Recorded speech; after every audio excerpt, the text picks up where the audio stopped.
Mario. Yo quisiera comentar brevemente la brillante exposición de Octavio. Él dice que en la descripción que yo hice de la transición hacia formas abiertas de sociedad de América Latina, él no encontraba el caso de México. Y al describir el caso de México, en cierta forma, tengo la impresión que ha exonerado a México de lo que ha sido la tradición dictatorial latinoamericana. Espero no parecer demasiado inelegante, por decir lo que voy a decir. Yo no creo que se puede exonerar a México de esa tradición de dictaduras latinoamericanas. Creo que el caso de México, cuya democratización actual soy el primero en celebrar y en aplaudir, como todos los que creemos en la democracia, encaja dentro de esa tradición con un matiz que es más bien el de un agravante. Yo recuerdo haber pensado muchas veces sobre el caso mexicano con esta fórmula: México es la dictadura perfecta. La dictadura perfecta no es el comunismo, no es la Unión Soviética, no es Fidel Castro, es México.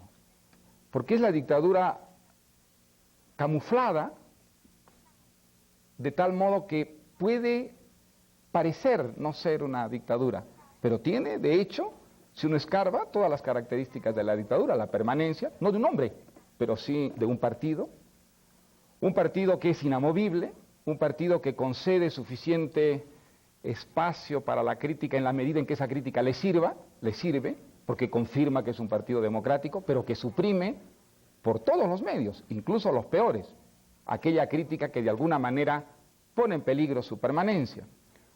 Una dictadura que además ha creado una retórica que lo justifica, una retórica de izquierda, para la cual a lo largo de su historia reclutó muy eficientemente a los intelectuales, a la inteligencia. Yo no creo que haya en América Latina ningún caso de sistema de dictadura que haya reclutado tan eficientemente al medio intelectual, sobornándolo de una manera muy sutil, a través de trabajos, a través de nombramientos, a través de cargos públicos, sin exigirle una adulación sistemática, como hacen los dictadores vulgares.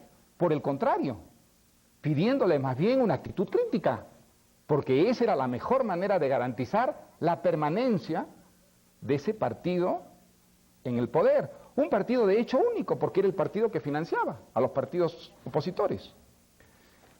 Esa dictadura es una dictadura, es decir, puede tener otro nombre, una dictadura muy sui generis, muy especial, muy diferente, pero tanto es una dictadura que todas las dictaduras latinoamericanas, desde que yo tengo uso de razón, han tratado de crear algo equivalente al PRI en sus propios países. En el Perú, el dictador Velasco trató con todo su equipo de intelectuales reclutados de formar una especie de PRI peruano, y no funcionó.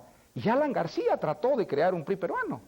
El intento de nacionalización de todo el sistema financiero fue hecho con la idea de crear un sistema semejante que garantizara ese tipo de permanencia que ante el resto del mundo pudiera ser camuflada, como ha sido el caso de la dictadura mexicana. Y me atrevo a decir también que no solamente en lo que se refiere a la permanencia del poder, a la falta de una genuina democracia interna, se puede hablar de una dictadura, en el caso tradicional de México, sino en que, al igual que las otras dictaduras latinoamericanas, fue incapaz de traer la justicia social. No creo que se pueda decir que en México haya una mejor distribución de la riqueza que en el país promedio latinoamericano. Creo que las desigualdades son tan grandes y originadas por las mismas razones de injusticia social, de corrupción, que en otros países latinoamericanos. Entonces, la dictadura tuvo también, en el caso de México, las mismas consecuencias que tienen las otras dictaduras latinoamericanas. Es verdad que ha habido una crítica interna muy talentosa, muy generosa, muy valerosa de muchos intelectuales mexicanos, naturalmente, entre ellos Octavio Paz, sin ninguna duda. Pero creo que es muy importante también denunciar el caso mexicano, y espero que no se me considere pues como un mal invitado, por decirlo de esa manera, pero como esto se está democratizando y este país ahora se abre a la libertad, quiero ponerlo a prueba, y quiero poder decirlo aquí abiertamente, porque eso lo he pensado yo desde la primera vez que vine a México, un país que, por otra parte, pues yo admiro y quiero tanto. Creo que no, creo que es muy importante que también en el caso de México se diga que aquí se vivió y se ha vivido durante décadas con unos matices muy particulares, muy especiales, el fenómeno de la dictadura latinoamericana. La Revolución Mexicana tiene cosas admirables, sin ninguna duda. La más importante tal vez aquella que mencionó Octavio, la reivindicación de un pasado, la reivindicación de la tradición prehispánica que ha sido asumida con orgullo por el pueblo mexicano, como no ha sido asumida en otros países, por ejemplo en el mío. Eso es una indudablemente contribución muy positiva.